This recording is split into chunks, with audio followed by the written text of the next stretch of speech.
Pasado fin de semana escuchamos la triste noticia de que el Dicasterio para la Doctrina de la Fe ha declarado a Monseñor Viganó, el que fue nuncio apostólico del Papa en los Estados Unidos, en estado de cisma y en consecuencia de tener que recibir la excomunión late sentencia, apenas se pronuncia. La excomunión es una pena, pero como explica, es decir, una forma de penalizarlo, pero como explica el mismo Código de Derecho Canónico, es una pena severa con el deseo y con la aspiración de que la persona que está siendo castigada enmiende y encuentre un camino de regreso a la unión de la fe. Y esto es esencial para entender cuál es la situación en la que se encuentra Monseñor Viganó.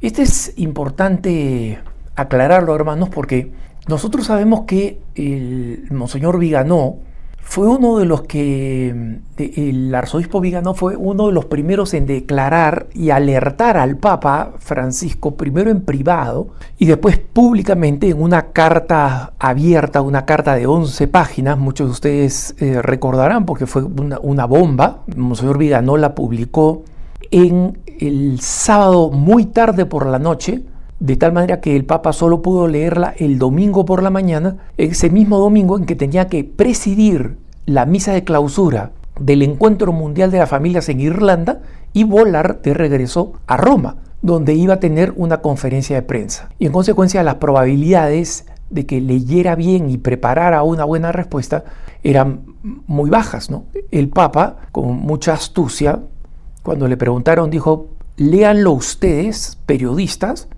infórmense y saquen sus propias conclusiones de dónde viene esto.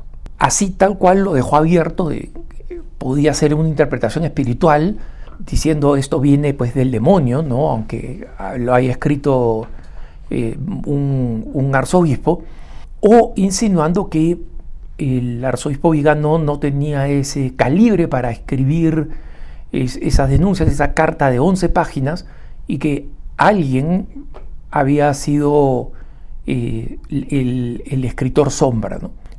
Pero finalmente la carta tuvo mucho impacto, pero esta carta salió cuando todo el tema de McCarrick ya había sido descubierto y destapado.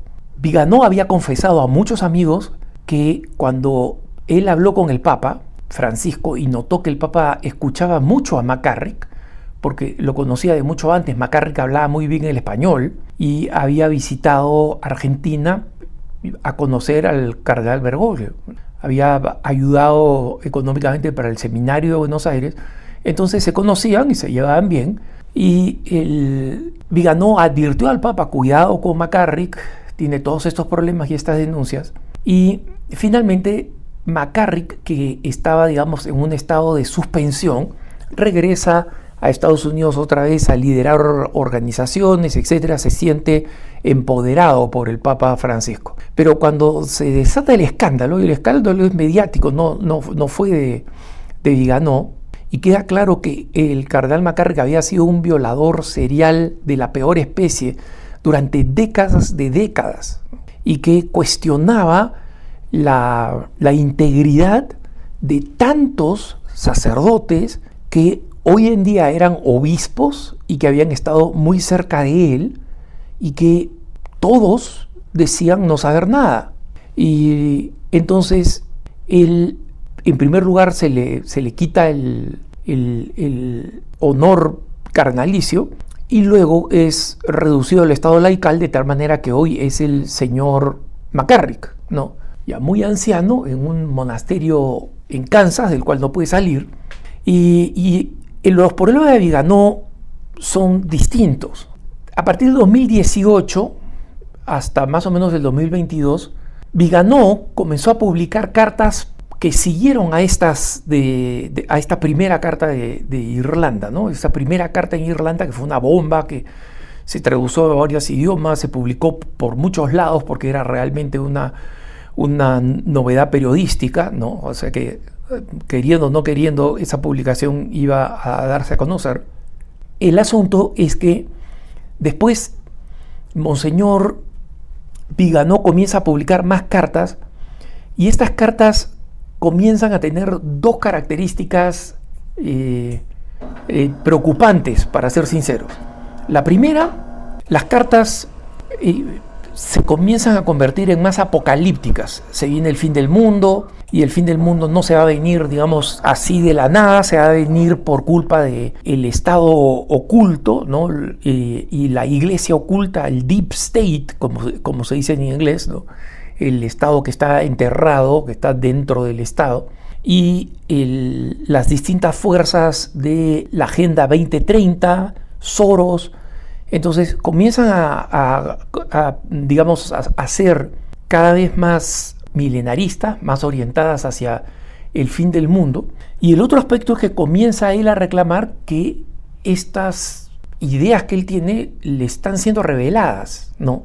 Entonces, nunca usa un lenguaje técnico diciendo, o un lenguaje preciso diciendo, a mí la Virgen María me dijo esto, pero decía, en un encuentro con la Virgen María.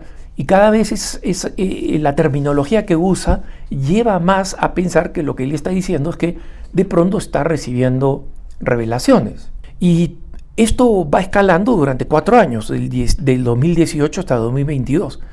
Alrededor del 2022, algo cambia y se vuelve más serio. Mientras alguna que otra vez Viganò llamaba al Papa Bergoglio, porque lo llamaba frecuentemente con su nombre de pontífice, Francisco, a partir del 2022 Viganò comienza a llamarlo Bergoglio exclusivamente y nunca lo llama Papa. Muchas veces los italianos le dicen al Papa Bergoglio, pero nunca se refieren a él exclusivamente como Bergoglio, ¿no? Y ya en octubre del 2023, el año pasado, la sospecha de que Viganò ya no aceptaba al Papa como Supremo Pontífice se disipó.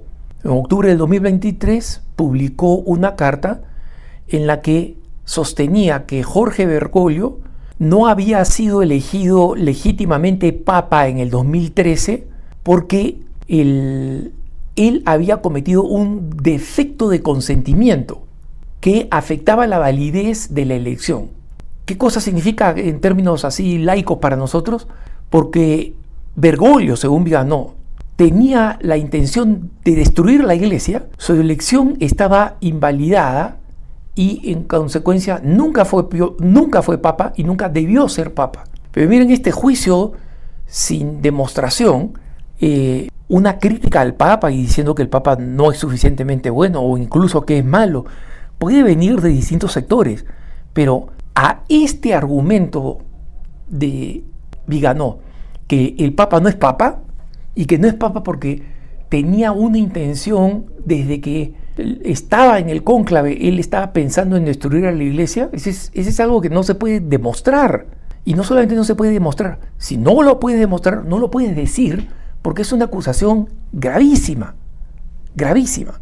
Entonces, desde ese momento, hasta los lefebristas toman distancia de Viganò, porque en algunos artículos comienzan a vincularlo, sí, Viganò, que es un héroe de los conservadores. Yo no sé conservadores, yo sé que a mí me llaman conservador, yo, como saben, me llamo a mí mismo ortodoxo, porque no simplemente cumplo con la doctrina que me enseña la iglesia y trato de vivir lo mejor posible. No le doy ninguna inclinación política específica.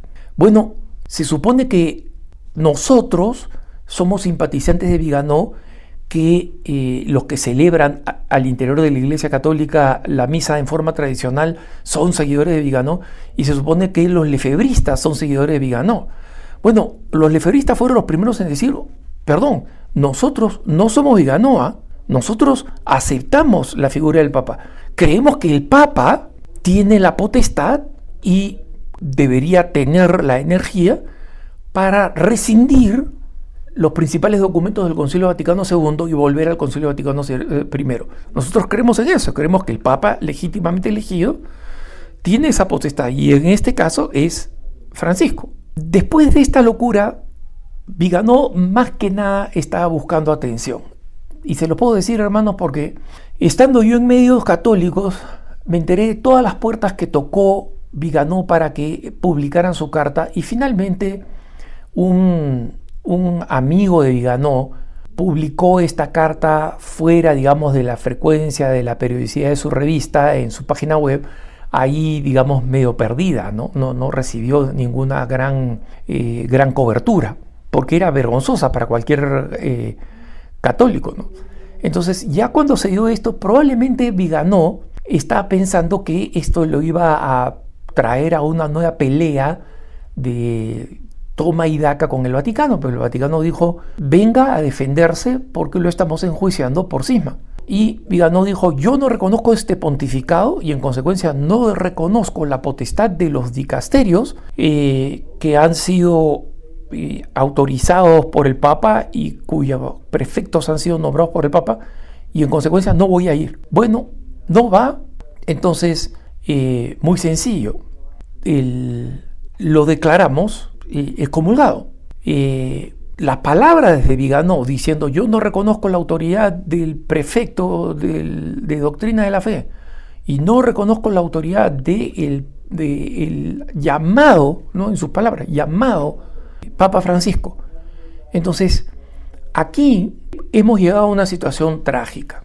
Miren, hermanos, algunas personas han estado viendo algunos videos, algunos puntos de vista antiguos que yo publiqué sobre la credibilidad de Monseñor Viganò, así se llama ese punto de vista, la credibilidad de Monseñor Viganò. Y ese video tiene varios años, ¿no? Es anterior al 22, pero ya se veía venir toda esta tendencia lunática de teoría de la conspiración sin tener acceso a ninguna fuente directa, y que mostraban un rumbo y un camino que estaban minando su credibilidad. Cuando Viganò habló de McCarrick y habló de lo mal que había sido manejado por el Vaticano, estaba hablando de algo que él había vivido. Él había hablado con el Papa Benedicto XVI para ver cómo se penalizaba a McCarrick, cuyas desventuras ya se conocían. Pero cuando comienza a hablar de las apariciones marianas y del fin del mundo y de que el Concilio Vaticano II es falso, ahí simplemente ya perdió la cuerda, ¿no?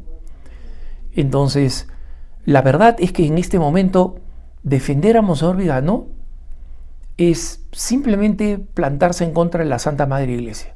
A ti puede no parecerte que el Papa Francisco es el mejor Papa, que ojalá viniera otro Papa.